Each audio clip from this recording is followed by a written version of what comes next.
Jacques Nussbaumer, bonjour. Bonjour David. Merci de nous avoir rejoints pour nous parler du lavement des pieds, un secret sacré, disait Bernard de Clairvaux, qui aurait pu devenir l'élément central du christianisme, mais qui a eu une autre histoire. Pouvez-vous nous raconter cet épisode du lavement des pieds dans l'évangile de Jean ? Alors, le lavement des pieds, c'est un épisode qui se situe un peu à une jointure dans l'évangile de Jean, puisque on est à la fin de ce qu'on appelle le livret des signes, qui est la première partie de l'évangile de Jean, et au tout début du livret de la gloire ou de la passion, donc qui mène à la croix et ensuite à la résurrection. Donc on est dans un épisode tout à fait charnière, où Jésus va faire un geste à la fois qui désarçonne ses disciples, en particulier Pierre, et qui a une signification profonde et peut-être une signification qu'on n'a pas fini d'épuiser quelque part, puisque cet épisode du lavement des pieds va être commenté, interprété, réinterprété dans l'histoire du christianisme. Dans l'évangile de Jean, on nous montre Jésus lavant les pieds de ses disciples. Alors c'est le jeudi saint par rapport au vendredi. Mais c'est une ancienne tradition, il me semble, dans la culture orientale, de laver les pieds de ses invités. Alors c'est une très vieille tradition, on le trouve par exemple dans le récit d'Abraham qui accueille ses visiteurs et qui demande à un serviteur de leur laver les pieds. Donc c'est quelque chose qui est traditionnel dans l'hospitalité du Proche-Orient ancien. C'était quelque chose de normal. Les gens marchaient, avaient des sandales, mais les routes étaient sales. Dans les villes, elles étaient sales non seulement de la poussière, de la terre qu'il y avait, mais de tout ce qui laissait les animaux qui passaient, etc. Donc, se laver les pieds était quelque chose... Enfin, oui, avoir la possibilité d'avoir les pieds lavés était quelque chose d'à la fois important et traditionnel, culturellement important, une marque tout simplement de l'hospitalité courante. C'est une manière de prendre soin de son invité ou de l'honorer, les deux ? Les deux, de l'accueillir, c'est à comprendre dans le sens de l'accueil de l'invité. Ça en faisait partie, comme on ne le laissait pas repartir sans avoir mangé, sans l'avoir restauré. On lui offrait cette possibilité-là. Alors c'était en général un serviteur et un serviteur de moindre rang qui le faisait. C'était pas l'hôte elle-même. Et c'est tout le problème, et c'est tout le malentendu avec Jésus, c'est que dans cette histoire-là, finalement, on se rend compte que le lavement des pieds arrive, non pas tout au début du repas, à l'arrivée des disciples dans la chambre haute, mais semble arriver comme ça un peu au milieu du repas, voire vers la fin. C'est Linda Hoyer qui note ça quand elle commente le lavement des pieds. Et c'est quelque chose qui aurait pu ou dû peut-être avoir lieu avant. Et personne ne l'avait fait. C'est-à-dire que Jésus, le maître, personne visiblement ne lui avait lavé les pieds. Et entre eux, personne n'avait proposé de laver les pieds aux autres. Donc on sent, il y a un enjeu qui n'est pas simplement un enjeu lié à une coutume traditionnelle, lié au contexte et aux conditions de l'époque, mais il y a un enjeu de rang, de société. Donc le geste de Jésus en lavant les pieds a quelque chose d'éminemment transgressif et subversif pour l'ordre des choses, l'ordre social.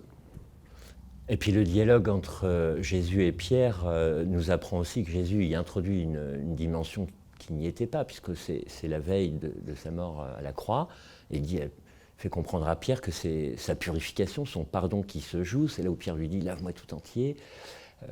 Est-ce qu'il y apporte un sens nouveau ? Absolument, c'est un geste unique dans le ministère de Jésus, chez Jean. On ne le retrouve d'ailleurs pas dans les autres évangiles.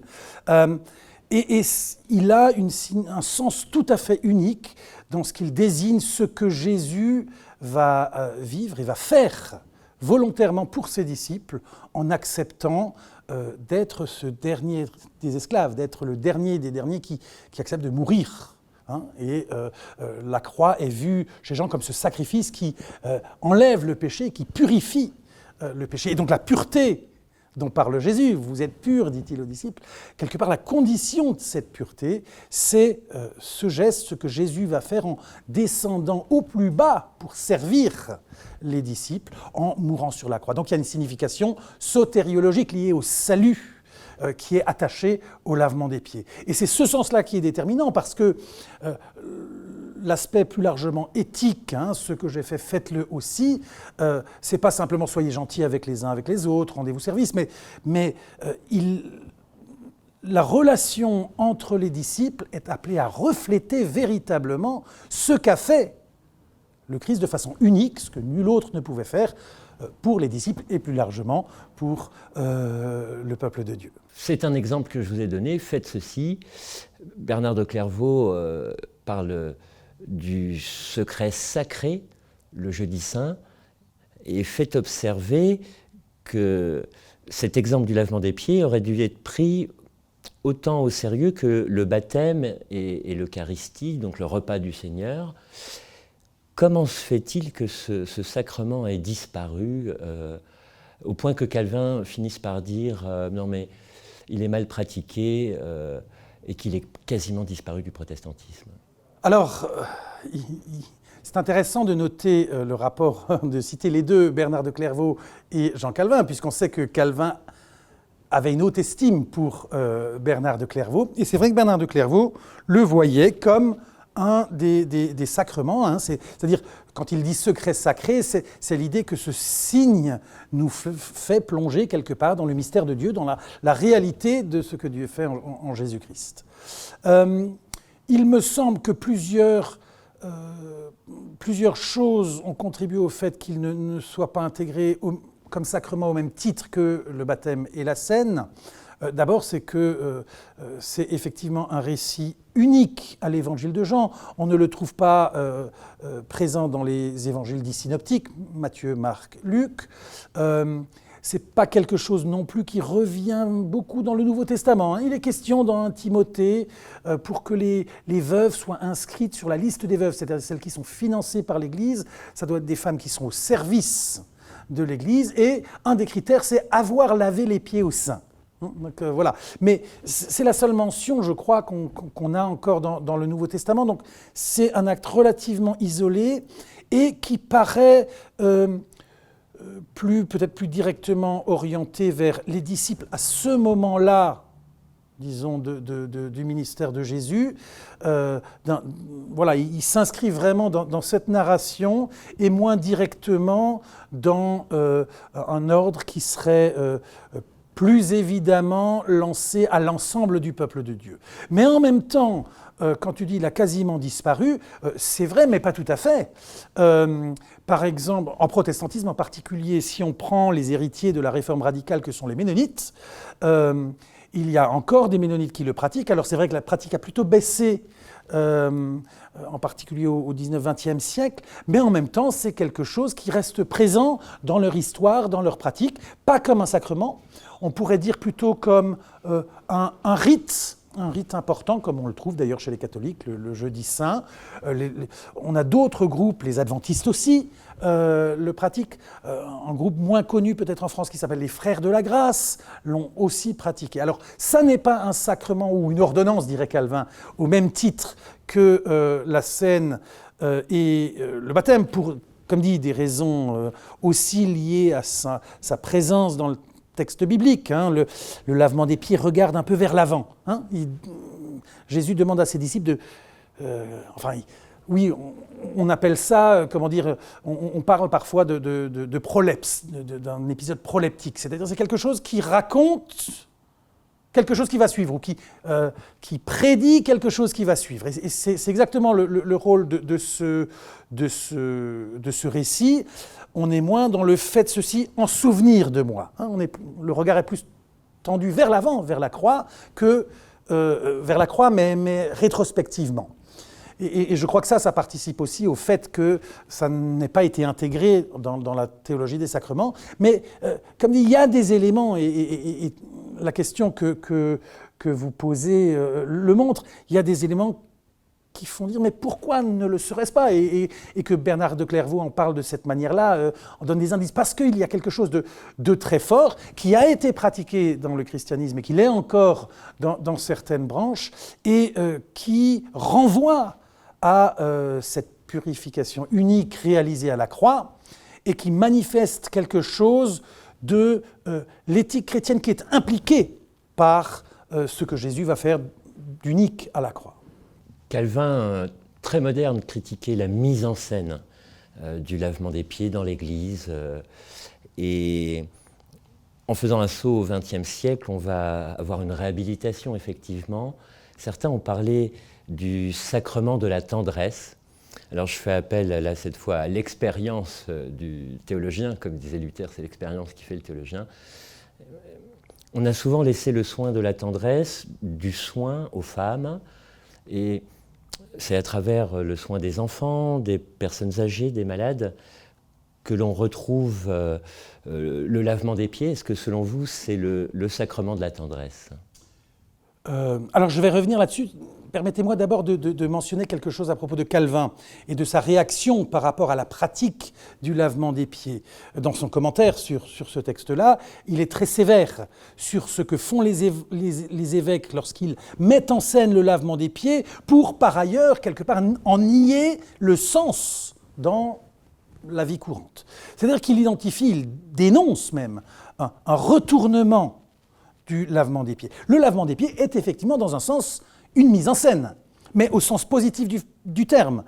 Elle met en scène quelque chose d'essentiel et d'authentique de la foi chrétienne, et on voit comment cette belle mise en scène peut devenir une mise en scène au sens, une parodie, c'est-à-dire une façon non pas de manifester la volonté de servir et la réalité d'une humilité qui est capable d'aimer jusqu'au bout. Le premier verset de Jean 13, c'est « Ayant aimé les siens, Jésus les aima jusqu'au bout ». C'est ça qui est en jeu. Et au lieu d'être dans ce sens-là, le véritable signe de l'abaissement, il devient une parodie ou une mise en scène odieuse, où l'on se montre en disant « Regardez combien je suis humble ». C'est ça que dénonce Calvin. Et j'ai le sentiment que c'est aussi la raison fondamentale du rejet qu'il en a. On est dans cette période de réaction, évidemment, contre ce qu'il voit comme des excès dans l'Église. Alors, quand tu parles de sacrement de la tendresse, je citais tout à l'heure en Timothée 5 et l'inscription des veuves sur la liste des personnes éligibles à l'aide de l'Église. Il fallait avoir des qualités de service de l'Église. Et c'est effectivement à des femmes, c'est de la part de femmes dont on exige qu'elles aient lavé les pieds au sein, donc aux chrétiens, quand elle doit avoir lavé les pieds au sein, c'est aux chrétiens. Et on se dit, tiens, il y a déjà eu une évolution depuis Jésus. Jésus le dit à ses disciples, des hommes, de se le faire l'un à l'autre, et non pas à des femmes. On voit que pourrait risquer de revenir une forme de hiérarchie. Il y a ceux qui lavent les pieds, il y a ceux dont les pieds sont lavés.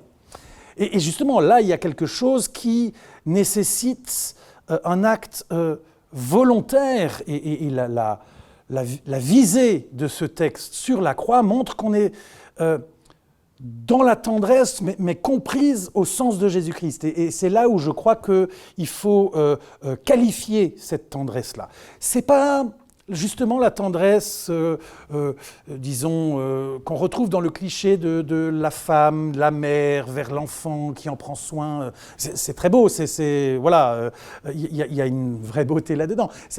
Mais là, c'est le sacrement d'une tendresse qui est voulue et qui est consciente du coût de cette tendresse.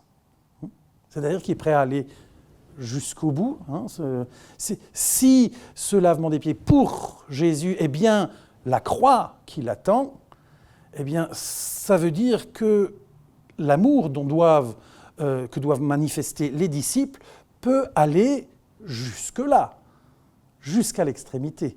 Et donc il y a quelque chose d'une conscience, d'une volonté qui s'associe à cette tendresse-là que peut-être, disons de manière populaire, on associe trop facilement à quelque chose d'un peu, parfois d'un peu mièvre peut-être, ou en tout cas d'un peu spontané, alors qu'il y a là quelque chose qui est l'objet d'un véritable travail. Et c'est pour ça, là je reviens à la question du sacrement, c'est quelque chose auquel les chrétiens ont besoin d'être ramenés en permanence, parce qu'il y a quelque chose justement de pas spontané et que nos structures sociales vont toujours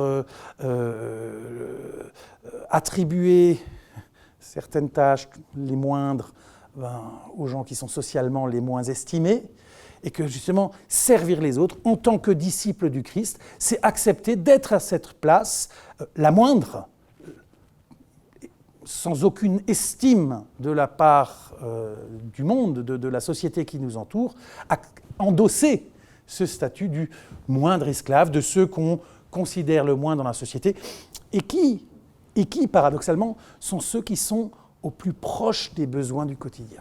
Parce que c'est ça aussi le lavement des pieds, on l'a dit tout à l'heure, c'est quelque chose qui entre de manière assez naturelle dans la culture de la Palestine du 1er siècle, mais plus largement la culture du Moyen-Orient à cette époque-là, et depuis bien longtemps. C'est quelque chose qui est du plus simple, du plus quotidien, et qui passe, et je crois que ça c'est important, et c'est un rappel important aujourd'hui, par le corps. Le risque peut-être, quand on parle du lavement des pieds, quand on l'interprète, quand on essaie de rentrer, c'est d'en faire une idée, un principe, c'est bien. Mais c'est pas le petit virement ou le petit chèque que j'envoie pour les pauvres. C'est très bien de le faire, hein. Faudrait le faire plus, mais c'est pas ça. C'est le soin qui s'approche et qui se prend soin du corps, y compris dans ce qu'il a de sali, on pourrait dire d'avili. Hein. Et c'est en cela qu'il y a une vraie tendresse volontaire d'en prendre soin du corps jusqu'à ce qu'il a de moins ragoûtant peut-être, ou de moins plaisant, de moins estimé socialement. Et donc, ça donne, si vous voulez, je crois, un poids à ce terme de tendresse que vous avez utilisé, qui est assez considérable. Et donc, parler de sacrement, alors sacrement ici au sens large, hein, je crois qu'on peut l'utiliser. Il y a les sacrements au sens étroit, dogmatiquement rigoureux, la scène, le baptême, et puis il y a peut-être un sacrement au sens plus large, dont ferait partie le lavement des pieds, et là qui évoque effectivement cette tendresse, mais une tendresse qui a cette robustesse de l'œuvre de Christ et de la vie de Christ jusqu'au bout. Jacques Nussbaumer, en évoquant le lavement des pieds, ce secret sacré, sacrement de la tendresse, on a évoqué les parents qui lavent leurs enfants, ou les infirmières même qui prennent soin des malades. Et puis pour actualiser l'enseignement de cet exemple que le Christ donne en demandant de le pratiquer, nous avons évoqué cette fois le secours humanitaire, le prendre soin d'urgence, pour le coup des femmes, des enfants, des blessés,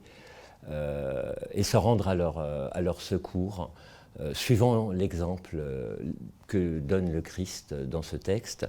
Est-ce que vous pensez qu'on peut dire que c'est aussi le sacrement du soin humanitaire, le lavement des pieds ? Alors je dirais que le soin humanitaire est quelque part, moi je le verrais comme l'effet de cette disposition-là, du sacrement de la tendresse, parce qu'il va, oui, jusque-là, et il est soucieux de le faire. Et de nouveau, ce qui est admirable dans l'humanitaire, c'est pas simplement, disons, les moyens mobilisés. C'est parfois impressionnant quand on voit les moyens mobilisés. On le voit à l'heure actuelle, on est en plein conflit Israël-Palestine, et on voit dans ce couloir humanitaire ce que ça mobilise comme moyen. C'est impressionnant. Mais là, on est encore dans le domaine de la force, de la démonstration de force. Là où ça rejoint le lavement des pieds, là où l'humanitaire rejoint le lavement des pieds, il me semble que c'est justement dans ces hommes et ces femmes qui vont aller prendre soin des personnes par leur corps. parce qu'il y a de blessés, d'abîmés, de malades, en raison de la faim, de la soif, du manque d'hygiène, enfin, des tas de raisons, de la guerre, et qui vont prendre soin de ces corps. Mais en fait, ils ne font pas que prendre soin de ce corps. Et c'est ça, le sens véritablement qui est induit par la signification unique du lavement des pieds comme purification par Christ, c'est que quand on prend soin d'un corps, c'est pas simplement le corps qu'on veut réparer, une personne qu'on veut satisfaire, c'est qu'on vient au plus proche de la personne et on prend soin de son besoin le plus profond, le plus immédiat. On vient dire tu comptes et je suis ton esclave. Enfin, je me mets à ton service comme un esclave. Et donc c'est une réhabilitation non seulement du corps, de la blessure, de ce qui va mal, mais de la personne. Et donc, il me semble que porter le soin humanitaire dans ce sens-là, ce serait une application contemporaine de ce texte-là et de ce qu'enseigne Jésus-Christ à travers de ce texte. Parce que même si, alors c'est vrai, c'est un texte qui est adressé aux disciples, faites-le entre vous, mais l'horizon qu'il y a juste dans les versets qui suivent, c'est le monde va vous rejeter. Donc c'est dans un cadre de persécution. Et donc c'est ce soin-là qui va aller jusqu'à accepter de prendre soin de gens rejetés parce qu'ils sont croyants, parce qu'ils sont... et on sait que la réalité, l'éthique qui provient de la personne et de l'œuvre de Christ et qui doit être mise en œuvre au sein du peuple de Dieu, elle n'y reste pas. Ce n'est pas un bol fermé, elle déborde, elle rebondit ailleurs. Et c'est dans ce sens-là, me semble-t-il, comme dit que le sens chrétien du soin humanitaire est rejoint. Et là devient effectivement sacrement de la tendresse, qui est d'abord la tendresse de Christ, de celui qui s'est donné, qui a donné sa vie pour purifier l'homme du mal qui le ronge, qu'il le commettent ou qu'ils le subissent par ailleurs. Alors, un petit texte qui est très abordable, et je vous le recommande, c'est un livre de Linda Hoyer qui s'appelle « Dieu à nos pieds », une étude sur le lavement des pieds. Alors Linda Hoyer est aujourd'hui retraitée, mais elle était professeure de Nouveau Testament, elle a enseigné au centre ménonite du Binnenberg près de Bâle, et elle a été aussi professeure associée à la faculté libre de théologie évangélique de Vaux-sur-Seine. Et elle a écrit ce petit ouvrage où il y a une interprétation très accessible, très simple du texte de Jean 17 et une évocation de l'histoire de la pratique dans les milieux ménonites et quelques conseils aussi pour ceux qui seraient interpellés par ce texte et qui se diraient « mais comment on met ça en œuvre aujourd'hui ?» Il y a quelques propositions, quelques pistes pour vivre la réalité en Église aujourd'hui. Je vous le conseille, il est court, il se lit bien et il est extrêmement stimulant pour non seulement la réflexion, mais pour la mise en œuvre de la réflexion, pour que la réflexion rejoigne la pratique, rejoigne notre corps finalement.